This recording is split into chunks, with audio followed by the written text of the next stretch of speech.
They died within months of each other, leaving behind a legacy of compassion that continues to move generations.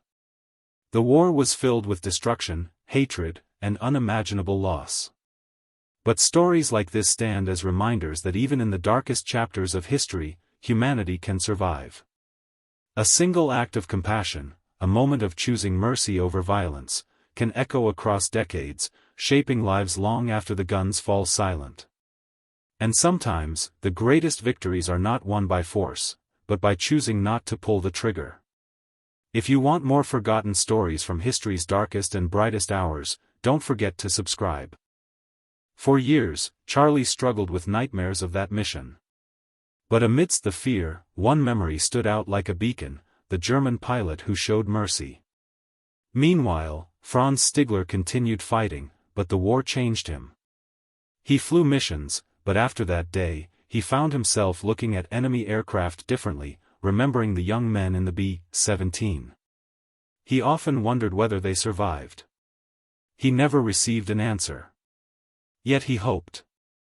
Quietly, he hoped. By the 1980s, Charlie Brown had lived an entire life: marriage, children, a career in the Foreign Service, the slow, quiet passing of years. But the memory of that German pilot never left him. At last, in 1980, Charlie decided to search for the man who saved him. He wrote letters to veterans organizations, contacted historians, and told his story at reunions. Months passed. Then years. Nothing. But he did not give up. In 1989, he submitted his account to a German newsletter for Luftwaffe veterans. And then, the moment he had waited his entire adult life for, a letter arrived. Inside was a simple sentence: "I was the one." Signed, Franz Stigler. Charlie held the letter in his trembling hands, tears welling in his eyes. The man he had searched for, the man he had admired in silence, was alive. In 1990, they met for the first time in Washington state.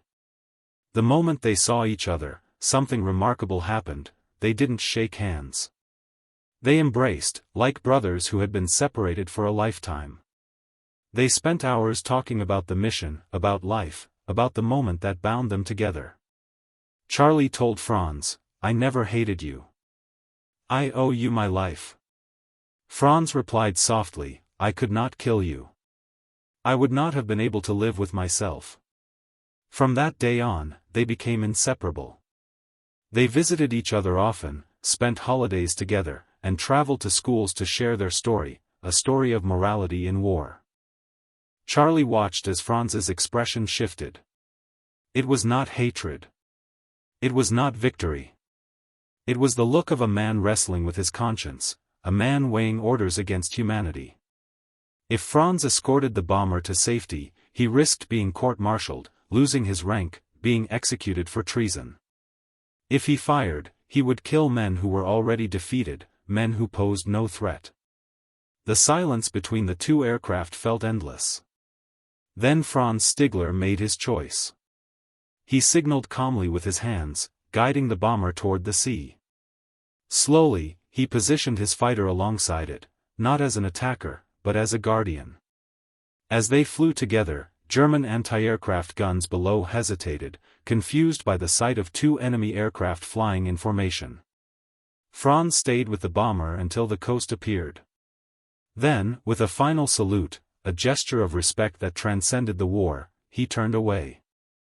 The B-17 continued onward, damaged but alive. Charlie never forgot the silhouette of the German pilot disappearing into a sea of clouds. When Charlie's bomber landed in England, medical teams rushed in. Several crew members were unconscious, frostbitten, and near death. As doctors worked, the surviving crew tried to explain what had happened: the German pilot who had spared them.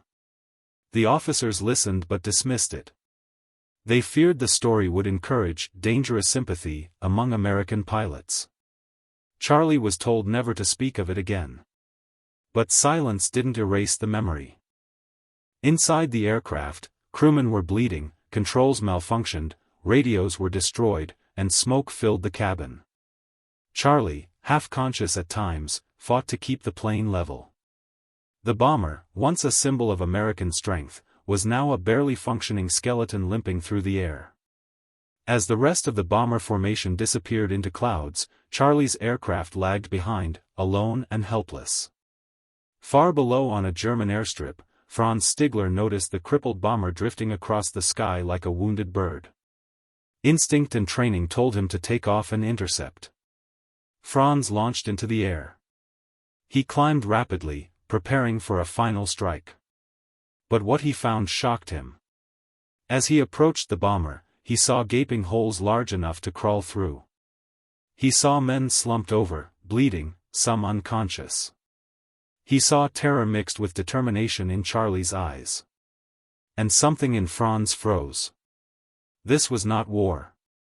This was mercy calling him. Franz flew so close he could see the frost on the bomber's broken frame.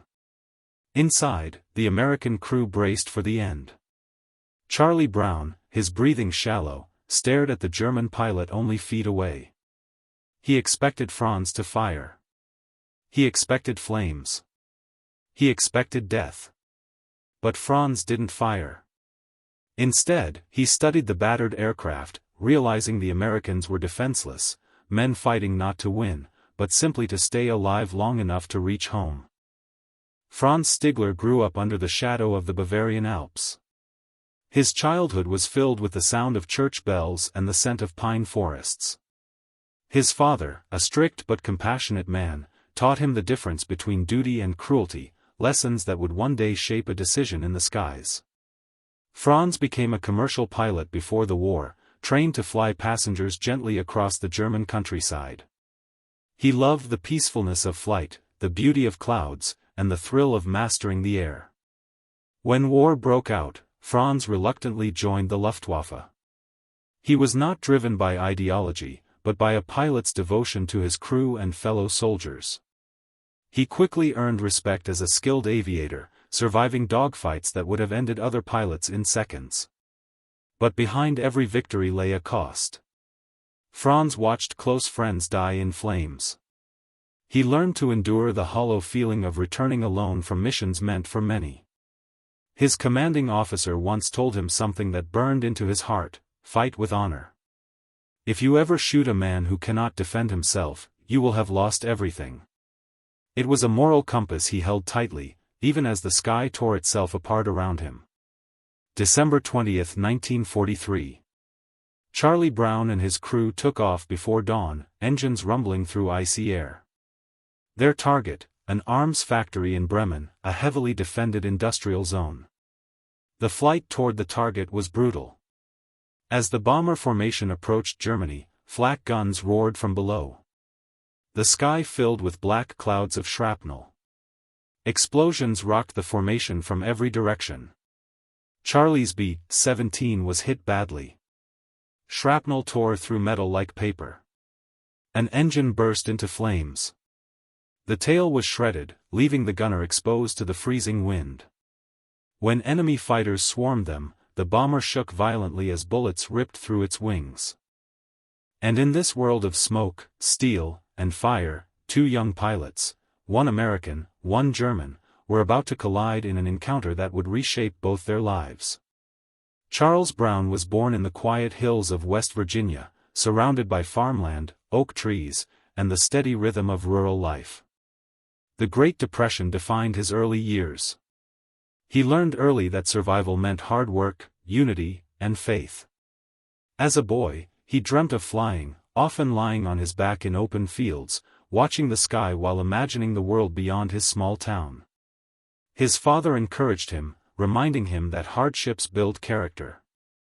By the time he was a teenager, Charlie worked tirelessly, waking before dawn to feed animals, helping plow fields, and doing whatever his family needed to stay afloat. When World War II erupted, Charlie enlisted not out of glory, but out of responsibility. He believed deeply in defending the innocent. In many ways, he carried the heart of a protector, someone who valued life even in a time when life felt cheap.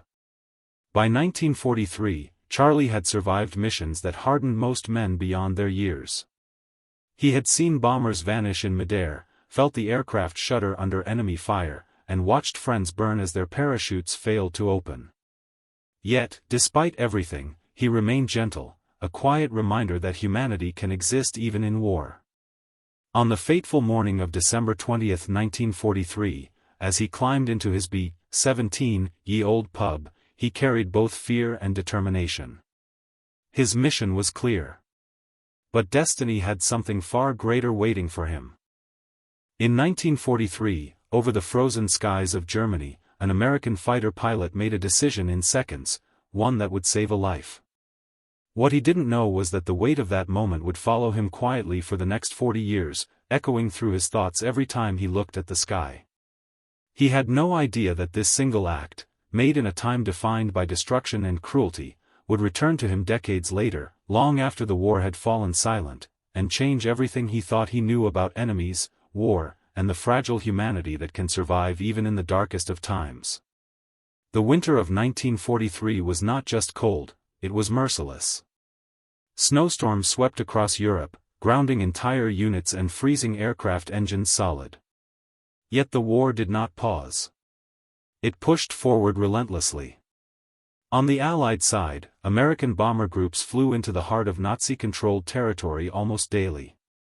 These young aviators carried the weight of a global conflict on their shoulders. Every flight meant threading through walls of anti-aircraft fire, enduring oxygen starvation, and bracing for sudden attacks from German interceptors. The skies became a world of their own, one where the rules of Earth no longer applied. Up there, the only law was survival. For Luftwaffe pilots, the pressure was no less severe.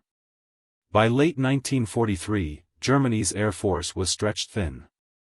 They faced shortages of fuel, dwindling aircraft replacements, and the constant loss of experienced pilots. Many flew 3 or 4 missions a day, their nerves frayed, their strength fading. Day after day, the war carved deeper scars into all who participated.